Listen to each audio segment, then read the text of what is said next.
Good day, everyone. It is an honor to share my journey to you, my dedication of hard labor with untiring commitment that has defined my role as coordinator of Bayanga Teen Center. This journey is a testament to the power of unwavering commitment with perseverance and the relentless pursuit of a better future for our teens. My journey with Bayanga Teen Center, with its advocacy for comprehensive sexual education and mental health among adolescent youth, is filled with satisfaction and purpose.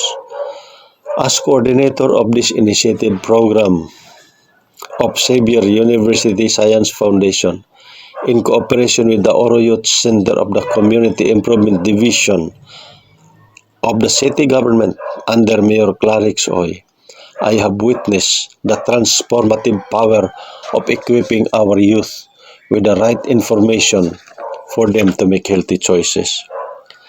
Training our teen advocates has been a cornerstone of this endeavor.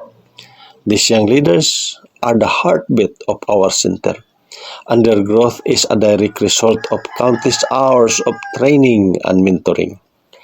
Together, we've navigated the complexities of leadership, advocacy, and peer support, building a foundation of trust and empowerment that will resonate throughout our community. From the outset, my mission as Teen Center moderator has been clear: to empower our youth to make healthy choices out of right information. Achieving this goal requires more than just a vision. It demands action, sacrifice, and unyielding resolution. In the core of this mission is certain that true empowerment comes from knowledge. This belief drives our advocacy, designed to provide our teens with accurate, age-appropriate information. The goal of Bayanga Teen Center is to enable these teens to make informed decisions about their bodies, about their relationship, and about their future.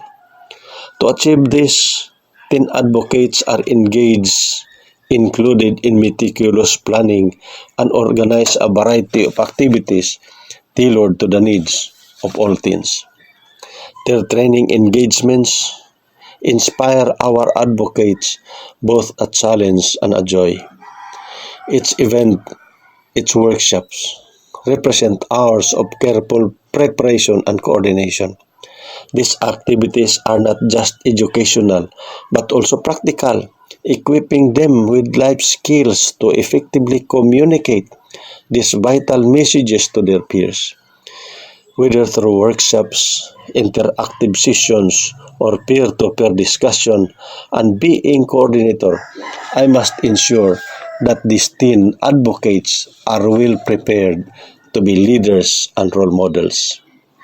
It's in these moments that our vision comes to life, where theory meets practice and where our teens find the guidance and support they need.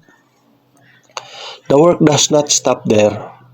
Compiling documents, creating resources, seeking funds, and training teen advocates to deliver POPCOM ASRH modules or adolescent sexual reproductive health modules to all junior high school students through a room-to-room campaign, which keeps me awake for monitoring and assessing for teen improvement, working even late at night. It requires in me an extra hour spent at school, ensuring every piece of information is accurate and impactful. My commitment knows no boundaries. My commitment knows no holidays nor weekends. The Teen Center advocacy is a continuous effort driven by a shared passion for change. Furthermore, beautifying Bayanga Teen Center has been a personal labor of love. I spent my own resources to create an environment that is welcoming, safe, and conducive to learning and growth. A place where our teens feel valued and inspired to dream big. With much courage, to supply what is lacking in the center, I personally approach individuals and organizations asking their assistance to sponsor Teen Center through their financial donations. Their support is vital in sustaining our programs and expanding our reach.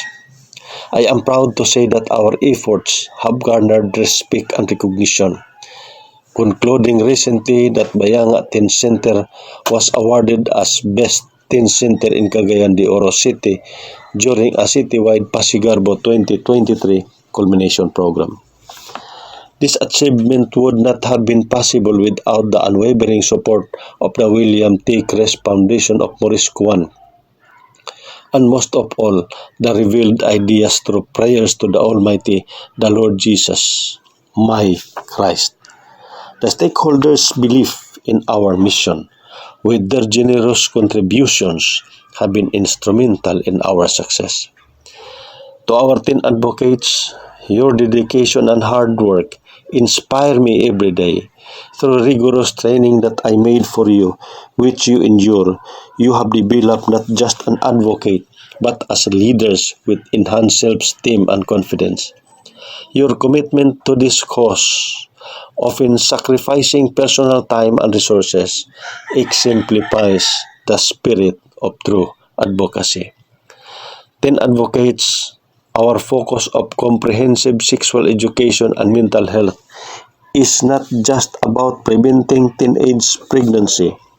It's about empowering you as youth to make informed, healthy choices. It's about equipping you with knowledge and confidence to navigate life's challenges with resilience and strength.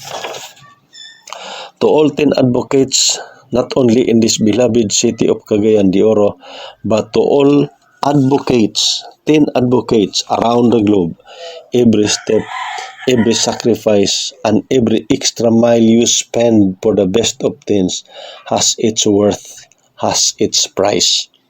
Here in Bayanga National High School, in the faces of our teens, I see hope, I see potential, I see a future where they are empowered to lead healthy, fulfilling lives. Lastly, to Bayanga Teen Center stakeholders, parent of teen advocates, faculty and staff of Bayanga National High School, SGPTA officials, students, school division superintendent, and Southwest 2 PSDS, DepEd CDO ASRH focal person. The journey of Bayanga Teen Center is a testament to what can be achieved with unwavering passion, steadfast dedication, and community support come together.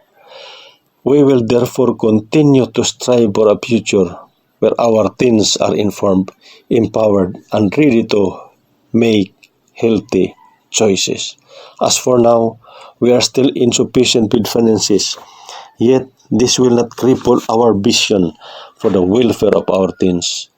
Despite of material needs, we are determined to chase the cause. For your communication, you may contact us in this email address, bayangapubdevclub01@gmail.com. Again, for your communication, if you want to have your support, you may contact us in this email address, bayangapubdevclub01@gmail.com. We need you as our partner in this advocacy. Layo pa ta, pero layo na ta. Good day.